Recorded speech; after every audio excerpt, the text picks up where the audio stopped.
Welcome to Earth Eats. I'm Kate Young. Today we're going to make a cookie that I call a forgotten cookie. I call it a forgotten cookie because that's what my mother called them.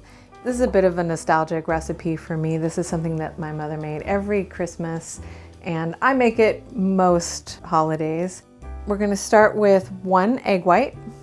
Just put that into a mixer. If you don't have a stand mixer, you can use a regular hand mixer, or you could whisk it by hand if you wanted, if you had a lot of time on your hands.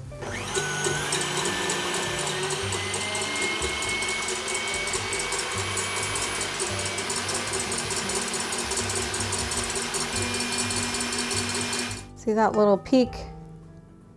That may be even a little bit more than a soft peak, but that is definitely whipped enough. And then we're gonna add sugar just gradually, so a little bit at a time, about a tablespoon at a time.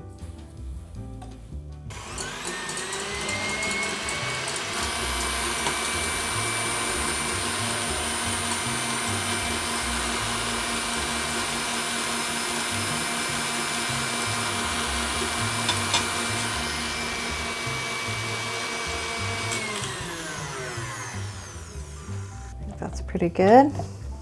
I really hate to leave anything on the whisk, but you know, at some point you just gotta give up. Okay, so we have this mixture of sugar and egg white. We're gonna gently fold in 1/3 cup of nuts. These are finely chopped, and I'm using walnuts. You can also use pecans. 1/3 cup of mini chocolate chips. You could also use a nice dark chocolate and just chop it up finely. This is a lot faster. And then you're gonna wanna fold it in. And so by folding, I mean I'm just kind of going around and then cutting through the middle, because you don't wanna take out all that air that you just spent all that time whipping into it. But on the other hand, you do want it well incorporated. That is pretty good. And then we're just gonna drop a teaspoonful. You could pipe these, but it might be a little tricky with the chocolate and nuts in there. And I think they look just fine, not piped. Kind of a rustic meringue. These cookies really have a strong food memory for me. Something my mom always made around the holidays, and it's become a tradition in our family as well. And the reason that they're called forgotten cookies is because you cook them in a really low oven. So the oven's just going to be at 250. After they've baked for a little while, you just turn off the oven and leave them in there, because basically what you're doing is you're drying out the moisture, and that is what gives them their really interesting texture that is typical of a meringue. They don't do a lot of spreading out, so you can place them on the baking sheet pretty close. What you're going for is for the outside to become really dry and crumbly, and then the inside still has this kind of sticky, gooey, chocolatey inside. And then these will go into a 250-degree oven. They can stay in there for about an hour and 15 minutes. These are really small, so I might check on them a little bit before that, just to make sure that they're not getting over-baked.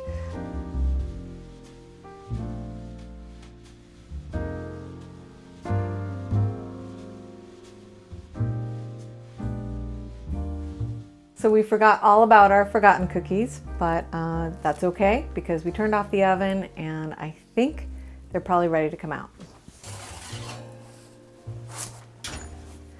So this is what they look like when they come out. Pretty much the same as when they went in, except that they're very dry and firm to the touch. They've got a little, they're not soft at all. The moment of truth with these forgotten cookies is when you break them open. And you can see it's got this nice kind of chewy texture on the inside, but it's light and crunchy on the outside. Yes, that is the memorable texture of the forgotten cookie. Some people call these meringue kisses. I really like to call them forgotten cookies because you leave them in the oven and you forget about them. You definitely want to store these in an airtight container. Humidity will really destroy the texture of these. So once they're cool, get them into an airtight container.